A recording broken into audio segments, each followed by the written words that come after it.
5월 7일입니다. 오직 예수라는 제목으로 사도행전 4장 1절에서 12절까지 말씀 읽겠습니다.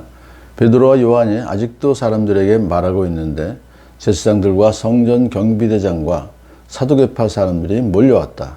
그들은 사도들이 백성을 가르치는 것과 예수의 부활을 내세워서 죽은 사람들의 부활을 선전하고 있는 것에 격분해서 사도들을 붙잡았으나 날이 이미 저물었으므로 다음 날까지 가두어 두었다. 그런데 사도들의 말을 들은 사람들 가운데서 믿는 사람이 많으니 남자 어른의 수가 약 5천 명이나 되었다. 이튿날 유대의 지도자들과 장로들과 율법학자들이 예루살렘에 모였는데 대제사장 안나스를 비롯해서 가야바와 요한과 알렉산더와 그 밖에 대제사장의 가문에 속한 사람들이 모두 참석하였다. 그들은 사도들 가운데 세워놓고서 물었다. 그대들은 대체 무슨 권세와 누구의 이름으로 이런 일을 하였소? 그때 베드로가 성령이 충만하여 그들에게 말하였다. 백성의 지도자들과 장로 여러분, 우리가 오늘 신문을 받는 것이 병자에게 행한 착한 일과 또 그가 누구의 힘으로 낫게 되었는가 하는 문제 때문이라면 여러분 모두와 모든 이스라엘 백성은 이것을 알아야 합니다. 이 사람이 성한 몸으로 여러분 앞에 서게 된 것은 여러분이 십자가에 못 박아 죽였으나 하나님이 죽은 사람들 가운데서 살리신 나사렛 예수 그리스도의 이름을 힘입어서 된 것입니다. 이 예수는 너희들 집 짓는 사람들에게는 버림을 받은 돌이지만 집 모퉁이의 머릿돌이 되신 분입니다. 이 예수밖에는 다른 아무에게도 구원은 없습니다. 사람들에게 주신 이름 가운데 우리가 의지하여 구원을 얻어야 할 이름은 하늘 아래에 이 이름 밖에 다른 이름이 없습니다.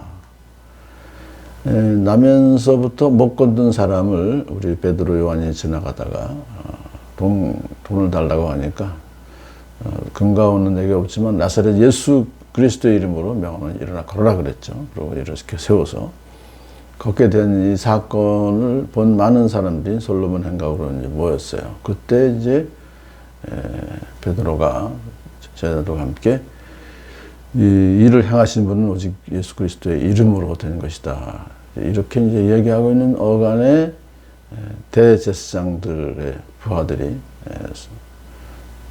경비대장과 사두개파 사람들이 특히 몰려왔어요. 이 사두개파 사람들은 부활을 인정하지 않는 사람들이죠. 그러니까 죽은 사람의 부활을 선전하고 있는 것에 격분했어요. 예수님이 부활하셨다 이걸 이제 내세워서 그러니까 참 그들의 입장에서 볼 때 난감한 거예요. 그래서 그들을 이제 사도들을 붙잡았습니다만 날이 이미 저물었으므로 그날 밤은 그냥 지나가고 다음 날 이제 제대로 된 산헤드린 공무회를 이제 소집을 합니다. 그 공무회가 사실 죽일 수 있는 권한이 있는 사형 선고도 내릴 수 있는 그런 권한이 있어요. 지난번에 예수 그리스도를 신성 모독죄로 사형 선고를 내렸던 바로 그들입니다. 이제 그런데 한편으로는 그렇지만 한편으로는 사도들의 말을 들은 사람들 가운데 그날에 남자 어른의 수가 약 5천 명이나 된 사람들이 예수를 믿어요. 그래서 지난번에는 3천 명이고 이번에는 5천 명이면 합해서 8천 명이나 되는 사람이다. 굉장히 많은 사람들이 예수님을 믿게 되는 역사가 일어났습니다. 자, 그런데 이제 그 다음날 아주 안나스, 가야바 대제사장들과 또 대제사장들 가문에 속한 사람들이 이제 모여서 신문을 합니다. 그대들은 대체 무슨 권세와 누구의 이름으로 이런 일을 하였소? 이 신문의 내용은 예수님 때가 똑같아요. 예수님께서 하셨던 그 3년 반 동안 하셨던 그런 엄청난 일들을 도대체 누구 권세를 네가 하느냐? 우리 뺏기는 그런 할 수 있는 사람이 없다 이런 얘기죠. 그러니까 제자들이니까 뭐 마찬가지에 같은 부류로 보는 거예요, 예수님과. 그래서 도대체 무슨 권세가 있길래 누구 이름으로 이런 일을 하였소라고 할 때 하나님이 일을 했다면 그때는 이제 신성모독죄로 이제 잡혀가게 되는 거죠. 그때 베드로가 성령이 충만해서 참 너무 지혜롭게 말합니다. 백성의 지도자들과 장로 여러분, 우리가 오늘 신문을 받는 것이 병자에 행한 착한 일, 그러니까 나면서부터 못 걷는 사람을 이렇게 세워서 걷게 해서 이제 정전 안으로 걸어갈 수 있도록 해줬잖아요. 그 일이라면 또 그가 누구의 힘으로 낫게 되었는가 그걸 물어보신다면 이런 뜻이죠. 그러면 여러분 이걸 알아야 합니다 하면서 이 사람이 성한 몸으로 여러분 앞에 서게 된 것은 바로 여러분이 십자가에 못 박아 죽였으나 하나님이 죽은 사람들 가운데서 살리신 예수, 나사렛 예수의 힘으로 된 것입니다. 그죠?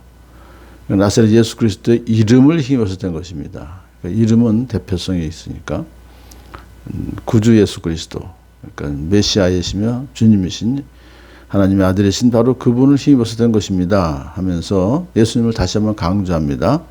너희들 집 짓는 사람들에게는 버림받은 돌이지만 이 집 짓는 사람들이라고 이제 여기서 말하는 것은 바로 그러한 그 유대 종교 지도자들을 말하는 거예요.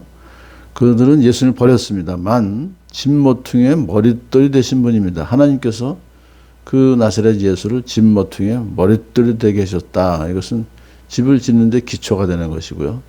성전을 짓는데 기초가 되는 것이고 하나님 나라를 짓는데 기초가 되는 분입니다. 그만큼 중요한 분입니다 하면서 바로 이 예수밖에는 다른 아무에게도 구원이 없습니다.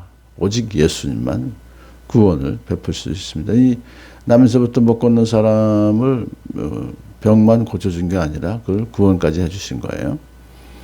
사람들에게 주신 이름 가운데 우리가 의지하여 구원을 얻어야 할 이름은 오직 하늘 아래에 이 이름밖에 다른 이름이 없습니다 라고 아주 담대하게 복음을 선포했습니다. 오늘도 우리는 성령 충만을 받아서 이렇게 담대하게 오직 예수님 밖에는 아무 다른 곳에 구원은 없습니다. 종교다운주의가 횡행하고 있는 이 시대에 우리는 더욱더 선명하게 오직 예수님만 우리가 믿고 예수님을 전하는 복된 하루 되는 축복을 받기 바랍니다. 샬롬.